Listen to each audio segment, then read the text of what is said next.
নমস্কার, আপনারা দেখছেন বাংলা বার্তা ইউটিউব চ্যানেল। জানাবো আজকের বাছাই করা কিছু গুরুত্বপূর্ণ খবর। প্রধান সংবাদগুলি জানার আগে শুরুতেই দেখে নিন আজকের হেডলাইন্স। 4% নয়, মিলবে সম্পূর্ণ বকেয়া। সুপ্রিম কোর্টে মামলার মধ্যেই ডিএ নিয়ে বিরাট দাবি। জন্মগত নয়, মোদি বেআইনি ওবিসি, রেবন্ত রেড্ডির মন্তব্যের বিতর্ক। ইউজিসির তরফ থেকে প্রকাশিত হয় এক খসড়া, তাতেই ঘটে বিপত্তি, বিরোধিতা করল ওয়েব কুপা। বাংলাদেশ ইস্যুর দায়িত্বে মোদি, ট্রাম্পের সিদ্ধান্তে বড় প্রতিক্রিয়া পড়শি দেশের সংবাদ মাধ্যমের। যদি দ্রুত সমস্যা না মেটান তবে কাদের উদ্দেশ্যে বার্তা দিলেন কুণাল। রাজ্যে চলছে ওষুধ দুর্নীতি, বিস্ফোরক দাবি শুভেন্দুর। ত্রিপুরেশ্বরের নবগঠিত মন্দিরের উদ্বোধনের জন্য প্রধানমন্ত্রীকে আমন্ত্রণ জানান মুখ্যমন্ত্রী। রাজ্যপাল সিভি আনন্দ বোস কি বললেন? দিল্লি এনসিআর এর প্রতিটি রাজ্যে বিজেপির সরকার, ইতিহাসে প্রথমবার ঘটল এমন ঘটনা। প্রধানমন্ত্রী মোদি। প্রিয় দর্শক, আপনি যদি আমাদের চ্যানেলে নতুন হয়ে থাকেন তাহলে আমাদের চ্যানেলটিকে সাবস্ক্রাইব করে পাশে থাকা বেল আইকনটি ক্লিক করে রাখুন পরবর্তী খবরের আপডেটগুলো সবার প্রথমে পেতে। আসছে বিস্তারিত খবরে। 4% ডিএ বা মহার্ঘ ভাতা বৃদ্ধির ঘোষণা হলেও তা খুশি করতে পারেনি বাংলার সরকারি কর্মচারীদের। গত 12 ফেব্রুয়ারি রাজ্য বাজেটের দিন বাংলার সরকারি কর্মীদের 4% ডিএ বৃদ্ধির ঘোষণা করা হয়। এর ফলে এবার থেকে 14%-এর বদলে 18%-এর হারে ডিএ পাবেন লক্ষ লক্ষ কর্মী। তবে এর থেকে আরো বেশি ডিএ বৃদ্ধির আশা করেছিলেন সকলে। যাই হোক, এসবের মাঝে এবার বিরাট বড় দাবি করা হলো। রাজ্যের আদালতে জিতেছেন। আগামী দিনে সুপ্রিম কোর্টে ডিএ মামলায় সরকারি কর্মীদের জয় হবে বলে দাবি করলেন রাজ্য কর্মকারী সরকারি কর্মচারী কর্মফেডারেশন এবং অফ স্টেট গভর্নমেন্ট এমপ্লয়িজ আইনজীবী ফিরদৌস শামী। বাজেটে রাজ্য সরকারি কর্মচারীদের 4% মহার্ঘ ভাতা বৃদ্ধির ঘোষণা করা হয়েছে, আর তাতে একেবারেই সন্তুষ্ট নন রাজ্য সরকারি কর্মচারী। তা বারবার তার মন্তব্যে উঠে এসেছে। ফের প্রধানমন্ত্রী নরেন্দ্র মোদীকে ব্যক্তিগত আক্রমণ। আবারও কংগ্রেসের প্রথম সারির নেতার মুখে উঠে এলো মোদীর জাতপাতের প্রসঙ্গ। তেলেঙ্গানার মুখ্যমন্ত্রী রেবন্ত রেড্ডি প্রকাশ্যে বললেন, প্রধানমন্ত্রী জন্মগত ওবিসি নন, বেআইনিভাবে ওবিসির তালিকায় নাম তুলেছেন। রেবন্তের দাবি, মোদীর কাছে হয়তো ওবিসির কাস্ট সার্টিফিকেট আছে, কিন্তু গুজরাটের মুখ্যমন্ত্রী হওয়ার আগে তিনি ওবিসি তালিকাভুক্ত ছিলেন না, বরং উঁচু জাতের অংশ ছিলেন। তাই তার মানসিকতা পিছিয়ে পড়াদের বিরোধী। কংগ্রেসের এক সভায় তেলেঙ্গানার মুখ্যমন্ত্রী বলেছেন, প্রধানমন্ত্রী মোদী ওবিসি ক্যাটাগরির পরিবারে জন্মগ্রহণ করেননি। জন্মসূত্রে মোদী জেনারেল কাস্ট।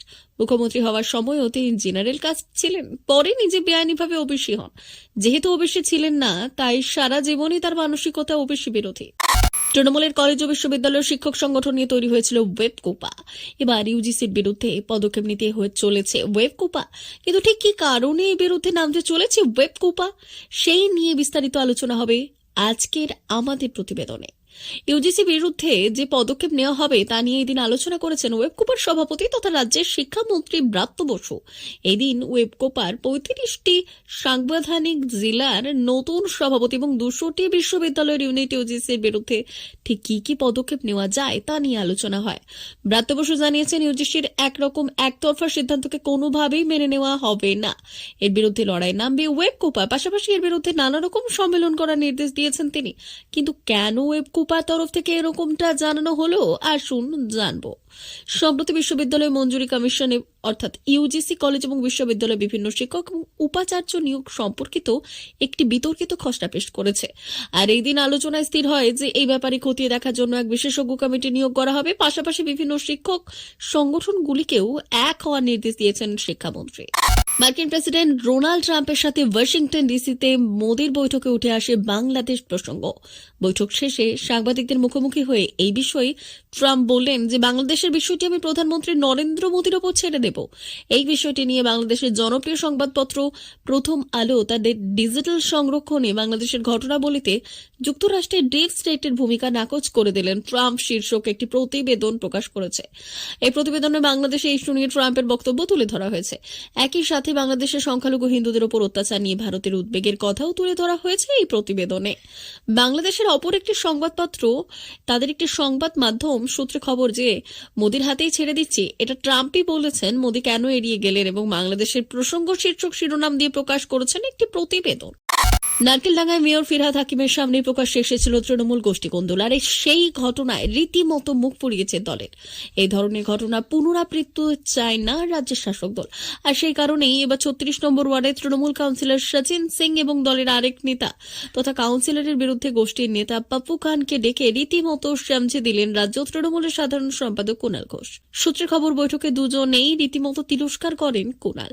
সূত্রের খবর, ঘটনার দিন মেয়রকে ঘিরে যা ঘটেছে তা নিয়ে দুপক্ষেই ধমক দিয়ে তৃণমূলকে নেতা বলেছেন যে তৃণমূল নেতা বলেছেন যে দুজন যদি দ্রুত নিজেদের সমস্যা না মিটিয়ে নেয় তাহলে দলের তরফে কড়া অবস্থান নেওয়া হবে। দলের মধ্যে এই কর্মীদের রেখে দলের ভাবমূর্তি কোনোভাবেই নষ্ট করা হবে না। অপরদিকে পাপ্পু খানকে সতর্ক করে বলা হয় সচিন সিং এর কোনো কাজ যেন সে বাধা না দেয়। ওয়ার্ডের মধ্যে কোনো গোষ্ঠী থাকবে না, একটাই গোষ্ঠী, মমতা বন্দ্যোপাধ্যায়ের গোষ্ঠী।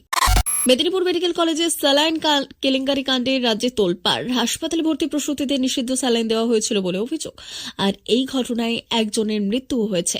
স্যালাইন কেলেঙ্কারির রেশ এখনো পুরোপুরি কাটেনি। এদিকে রাজ্যের বিরোধী দলনেতা শুভেন্দু অধিকারী আবারও বড় অভিযোগ করছেন।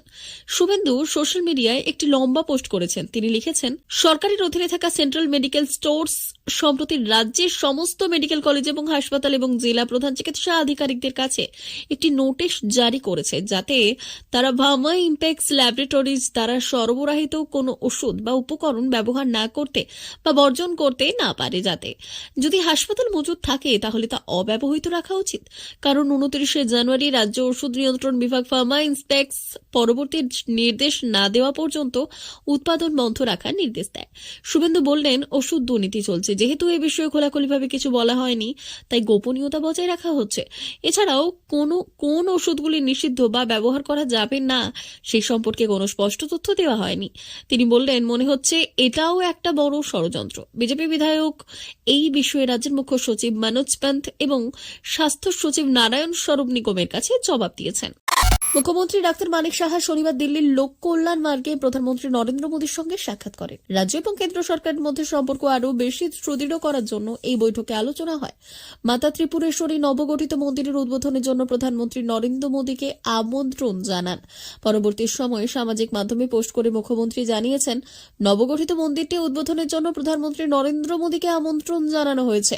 প্রধানমন্ত্রীর হাত ধরে মন্দিরটি উদ্বোধন হলে রাজ্যের সংস্কৃতি ও ঐতিহ্য বিশ্বের দরবারে তুলে ধরা যাবে। মুখ্যমন্ত্রী আরও জানিয়েছেন, তিনি বিধানসভা নির্বাচনে বড় সাফল্যের জন্য এবং ফ্রান্স ও মার্কিন যুক্তরাষ্ট্রের প্রধানমন্ত্রীর সফল সফরের জন্য শুভেচ্ছা জানানো হয়েছে।